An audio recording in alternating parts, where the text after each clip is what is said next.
Olá, eu sou José Roberto Stagliório. Estamos estreando hoje o programa Emprego em Carteira. Esse programa tem a finalidade de aclarar as relações trabalhistas, discutir os problemas trabalhistas, enfocando tanto o lado do empresário como o lado do empregado. Nós vamos nos dirigir bastante às pequenas e médias empresas, que realmente é a realidade nacional. A maioria dos empregos estão concentrados nesse tipo de empresa. Estamos agora com José Manuel de Castro, que é um especialista na área de relógio de ponto, vivenciou há muitos anos a vida do relógio de ponto no Brasil e vai ser o nosso convidado. Castro, é um prazer recebê-lo aqui. Muito obrigado pela gentileza do seu convite. Castro, conta pra gente, há quanto tempo você está nessa área de relógio de ponto? Pois é, meu querido amigo, eu já estou há 37 anos trabalhando nessa área de relógios de ponto. É bastante, então já vivenciou realmente muita coisa, tem muita experiência para nos contar. Então me diz assim, como é que foi no Brasil, né, quando você iniciou nessa área de relógio de ponto, como é que era o processo de relógio de ponto? Que tipo de relógio de ponto que a gente tinha no mercado? Naquela época, eu posso dizer que eu iniciei em 75 na área de relógio de ponto. Os relógios de ponto que existiam no mercado nacional eram relógios mecânicos, manuais, a corda, elétricos ou a pilha, que foi uma evolução que houve na época. Mas, entretanto, todo relógio de ponto, chamado cartográfico, utilizava um cartão. Você deve se lembrar, uma cartolina. Sim, por isso chamava cartográfica, cartão. Justamente.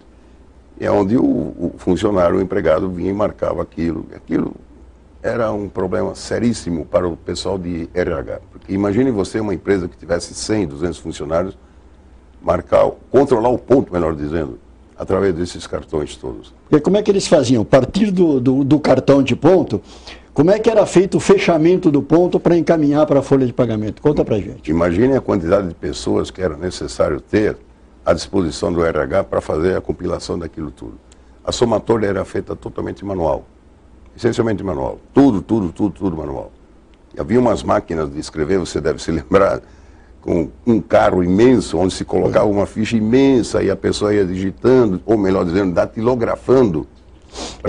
Eu presenciei algumas coisas na minha vida também de departamento pessoal, que era a forma de se fazer somatória, porque para fazer essa somatória manual é bastante complicado, porque envolve números em hexadecimal. Então é complicado, às vezes, uma pessoa somar 12 minutos com 28 minutos, com 30 e poucos minutos. Então o pessoal de departamento pessoal tinha mania de arredondar tudo para 15 minutos. É 12 minutos, arredondava para 15. 27, arredondava para 30. E aí ia somando como se fosse um relógio de marcação de hora. É isso mesmo, Castro? É fato, sem dúvida nenhuma. E claro que acarretava maiores despesas, maior custo para a empresa. Se você somasse essa quantidade de minutos, que eram pago a mais pela quantidade de funcionários, imagine você quanto que a empresa pagava indevidamente, digamos assim. E a gente vê que hoje ainda existe bastante relógio cartográfico no mercado. Como é que está esse tipo de aparelho? Veja bem, o relógio cartográfico evoluiu. Já não é mais aquilo que se vendia há 40 anos atrás. O relógio cartográfico hoje evoluiu, é um relógio, digamos assim, um tanto quanto inteligente, se podemos dizer isso. E, é claro, ele já proporciona umas condições bem diferentes do que eram naquela época.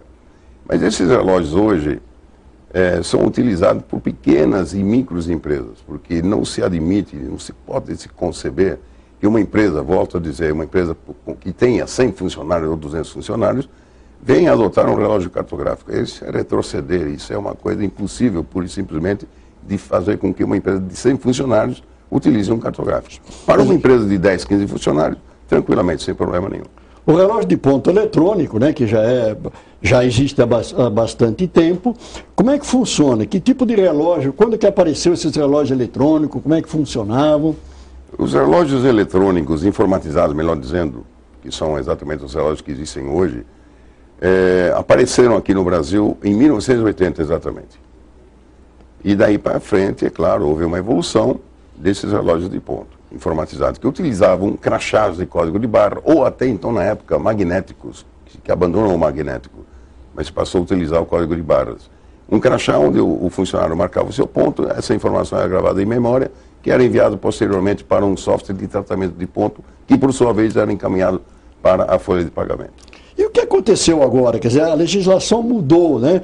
Hoje parece que nós temos um outro tipo de equipamento. Conta pra gente, que tipo de equipamento é esse? É uma evolução do relógio de ponto informatizado, continua sendo um relógio de ponto, só que foi denominado de REP, que significa Registrador Eletrônico de Ponto. Mas ainda é um relógio de ponto. Com toda certeza.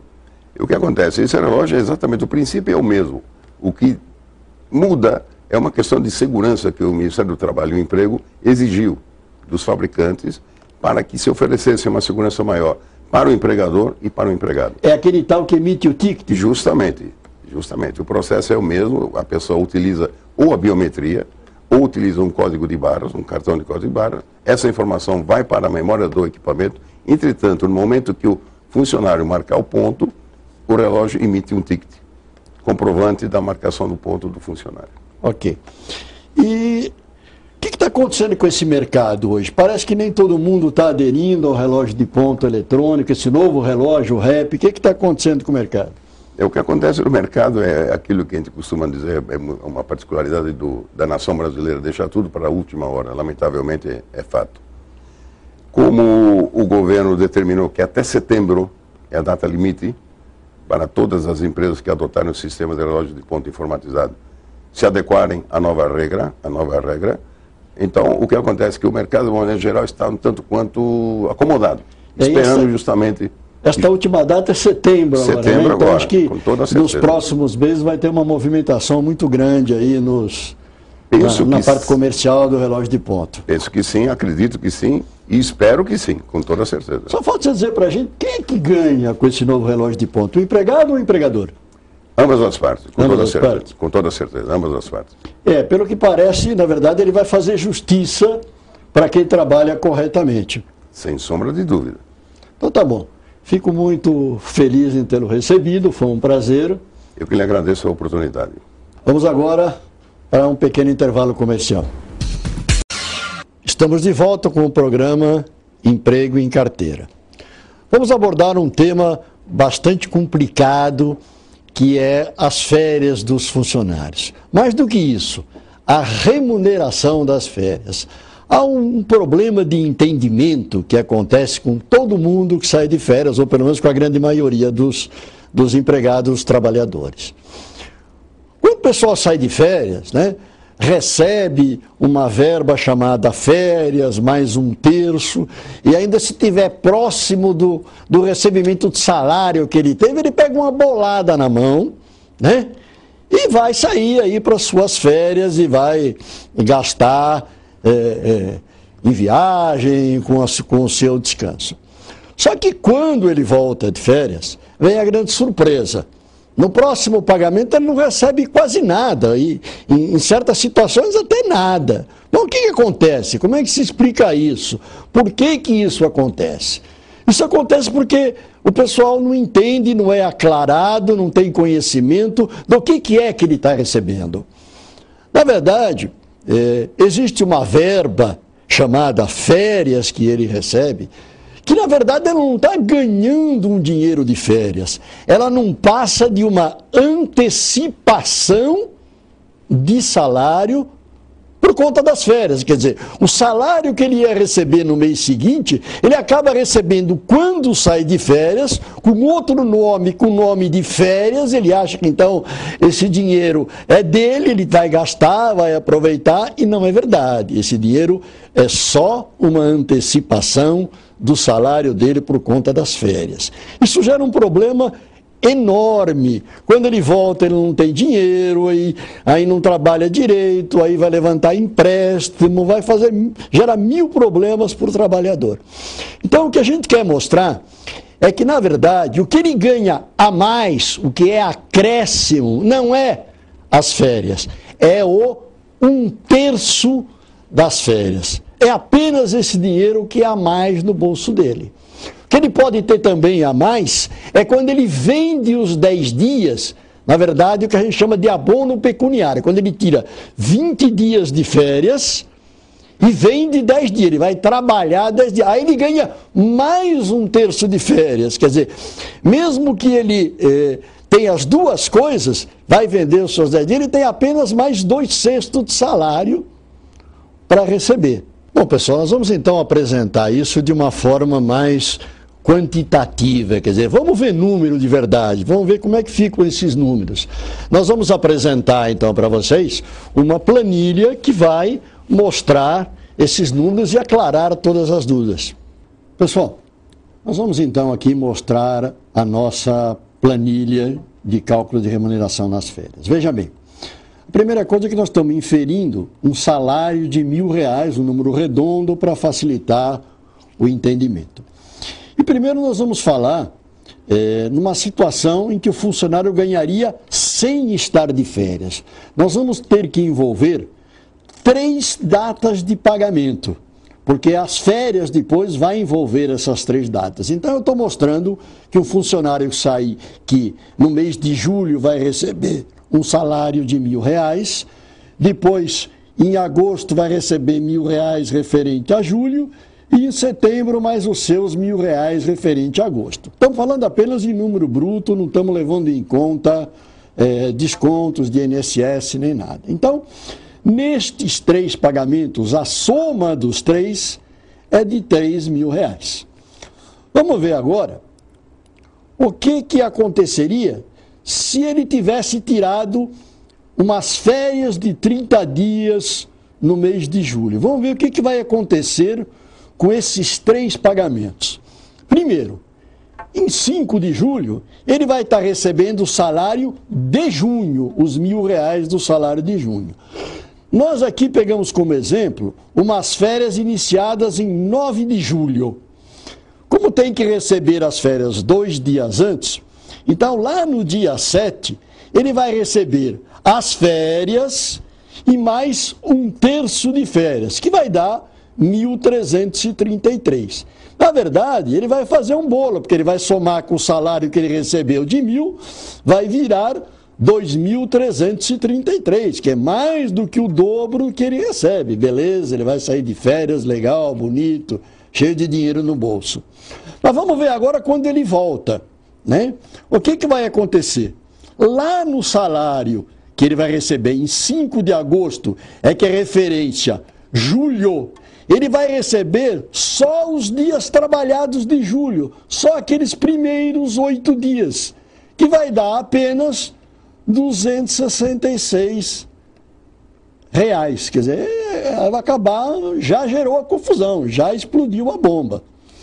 E ainda, lá no mês de setembro, que ele vai receber o salário de agosto, também ele não vai receber os 30 dias, é só este período pós-férias aqui que vai dar 22 dias úteis, R$733.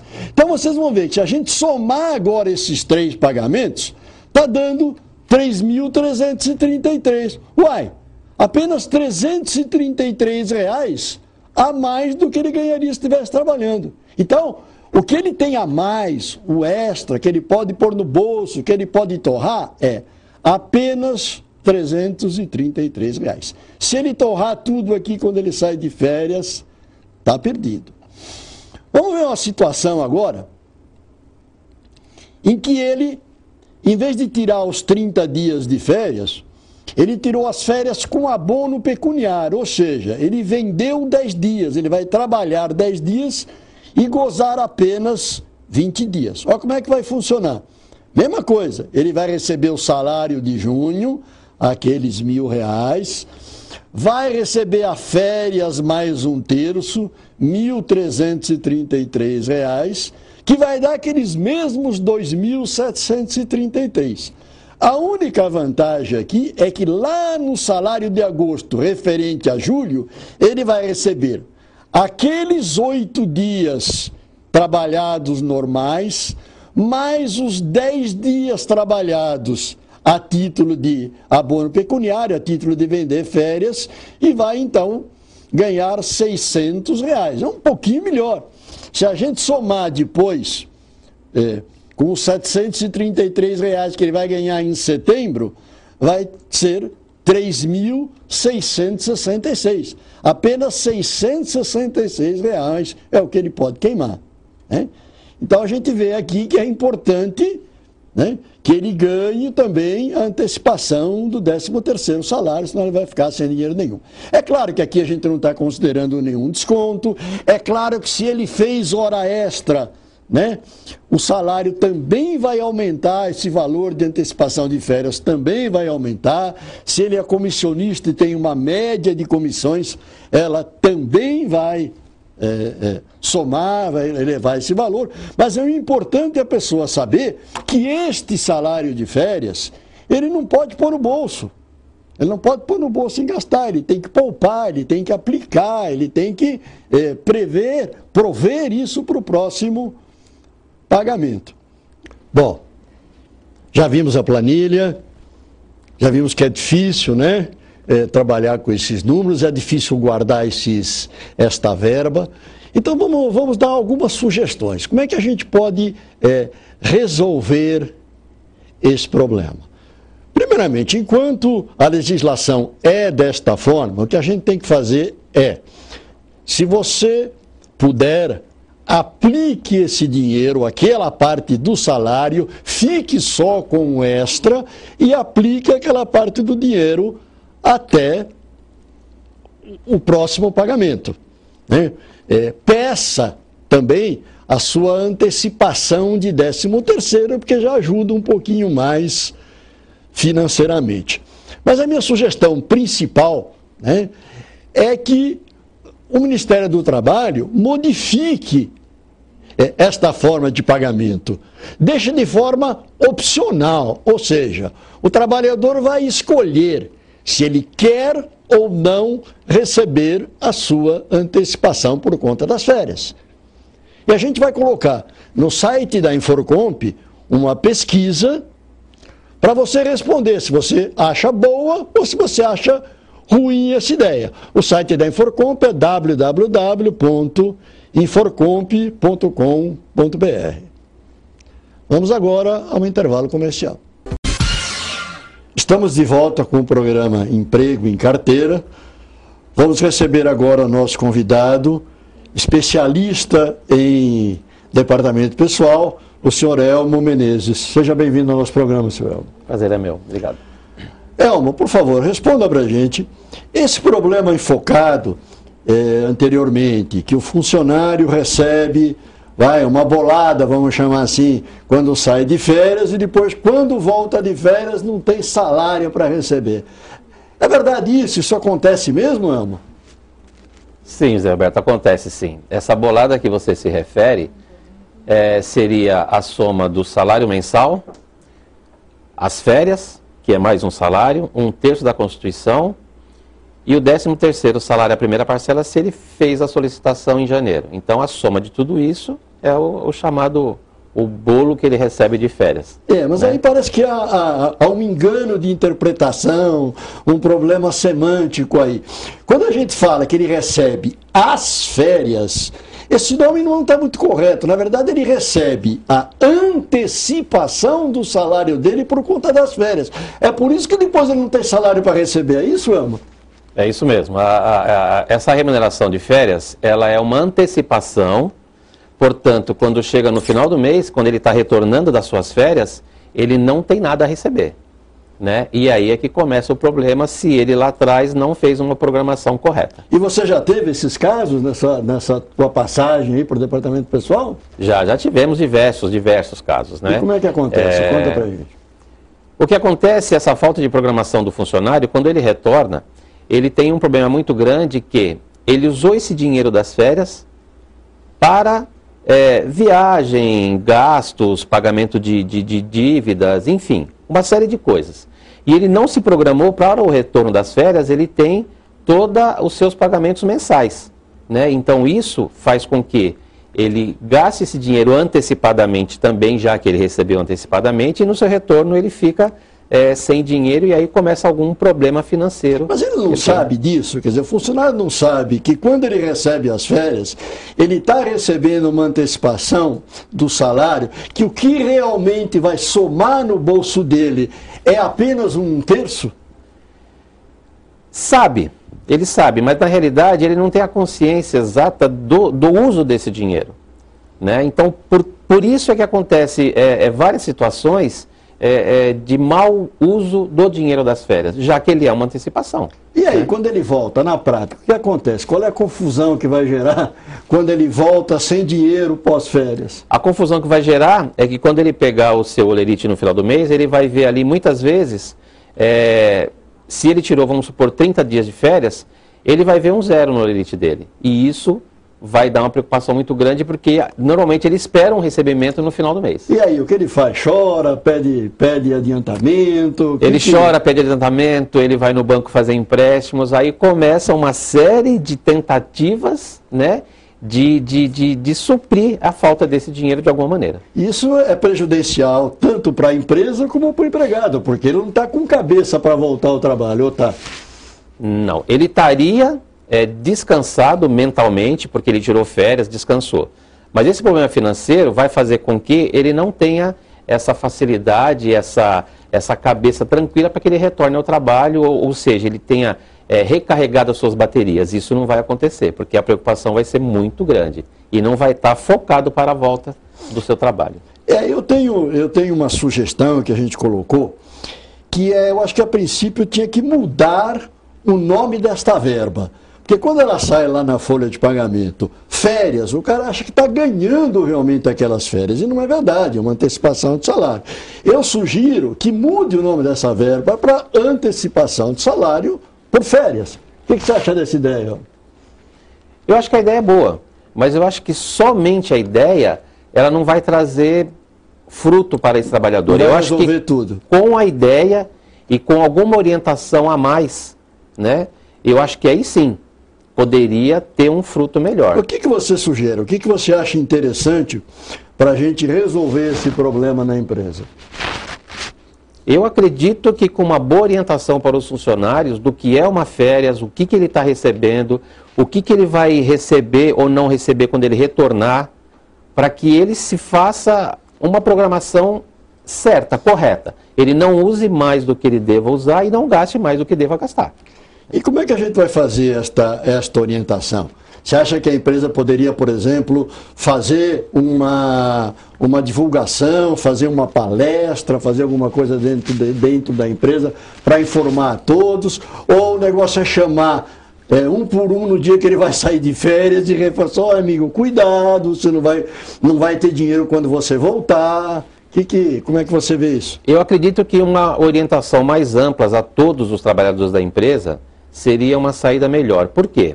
Porque se você pega um funcionário sozinho, às vezes aquela dúvida que ele tem naquele momento, ele não consegue sanar ou não vem na cabeça dele. Se você reúne todos, várias perguntas ao mesmo tempo, isso pode alertá-lo de alguma coisa que de repente não veio na cabeça dele. Interessante. Né? Então eu acho isso mais interessante. E depois, quando ele já está para sair de férias, ele já gastou, já está com o pé fora, já não está nem escutando mais nada, né? Exatamente. Acontece muito isso. A última pergunta que eu queria te colocar é o seguinte.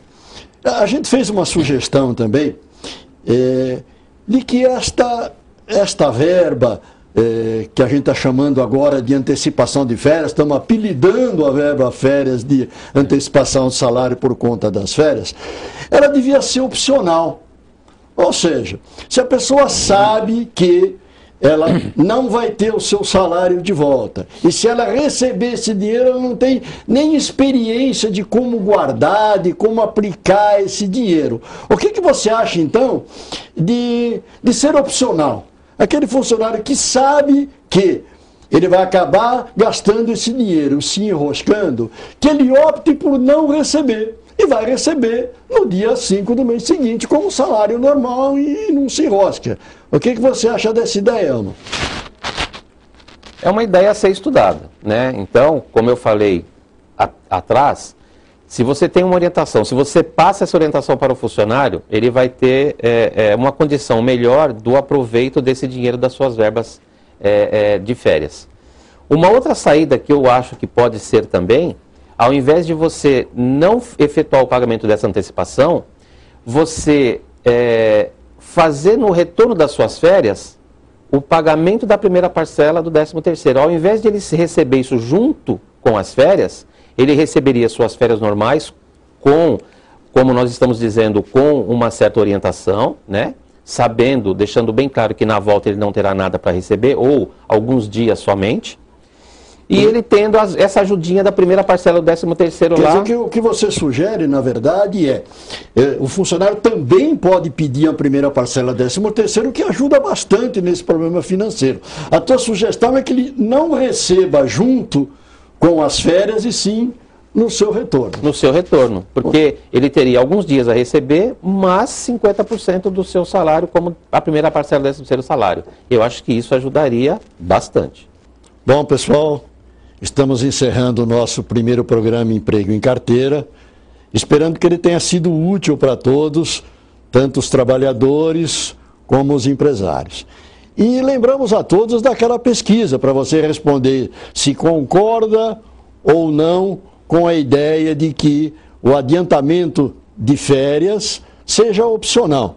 Você pode entrar no site da Inforcomp, www.inforcomp.com.br, e dar a sua opinião. Mais uma vez agradecemos a todos e esperamos contar com vocês na próxima semana. Bom trabalho para todos.